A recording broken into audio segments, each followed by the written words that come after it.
اور 1 جنوری 2026 آج کی اصلاحی بات یا آج کا سبق کہ دعوت کا ایک بہت ہی انوکھا واقعہ. ہمارے ایک بزرگ گزرے حضرت مولانا محمد ادریس کاندھلوی رحمۃ اللہ علیہ. اللہ تعالیٰ ان کے درجات بلند فرمائے. مفتی تقی عثمانی دامت برکاتہم فرماتے ہیں کہ میرے والد ماجد رحمۃ اللہ علیہ کے بہت گہرے دوستوں میں سے تھے. لاہور میں قیام تھا. ایک مرتبہ کراچی تشریف لائے تو دارالعلوم کورنگی میں حضرت والد صاحب سے ملنے کے لیے بھی تشریف لائے. اللہ والے بزرگ تھے اور والد صاحب کے بہت مخلص دوست تھے، اس لیے ان کی ملاقات سے والد صاحب بہت خوش ہوئے. جب صبح 10 بجے کے قریب دارالعلوم پہنچے تو والد صاحب نے ان سے پوچھا کہاں قیام ہے. فرمایا کہ آگرہ کالونی میں ایک صاحب کے یہاں قیام ہے. پوچھا کب واپس تشریف لے جائیں گے. فرمایا کل انشاءاللہ واپس لاہور روانہ ہو جاؤں گا.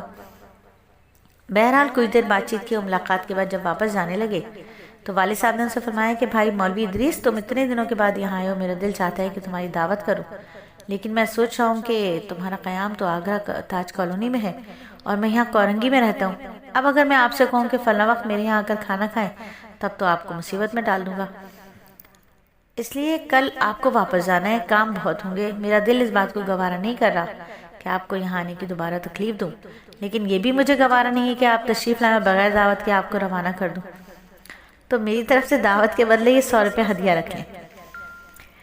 فرمایا ادریس کاندھلوی رحمۃ اللہ علیہ نے وہ 100 روپے کا نوٹ اپنے سر پر رکھ لیا. فرمایا کہ یہ تو آپ نے مجھے بڑی نعمت عطا فرما دی. آپ کی دعوت کا شرف بھی حاصل ہو گیا اور کوئی تکلیف بھی نہیں اٹھانا پڑی اور پھر اجازت لے کر واپس ہو گئے. تو بڑے لوگوں کے بڑے کام ایسے ہوا کرتے تھے، بڑے بڑے کام. تو دعوت کی دعوت بھی ہو گئی، دعوت اور دونوں میزبان مہمان دونوں کو جو ہے تکلیف سے بھی بچا لیا اللہ رب العزت نے کہ وہ جا کر واپس آتے یہ کس طرح دعوت دیتے اور کیا ہوتا.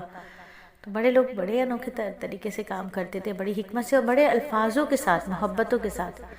آج اگر ہم کسی کو یہ کریں تو وہ اگلا لینے والا غصہ اور دینے والے کا بھی پتہ نہیں کیا اسٹائل ہو. تو دعوت سے پہلے جو دعوت کے الفاظ ہوتے ہیں نا، الفاظ بڑی اہمیت رکھتے ہیں. تو لفظوں کے ذریعے سے ان سے بات کی جائے، حکمت کے ذریعے سے بات کی جائے کہ لینے والا بھی خوش، دینے والا بھی خوش.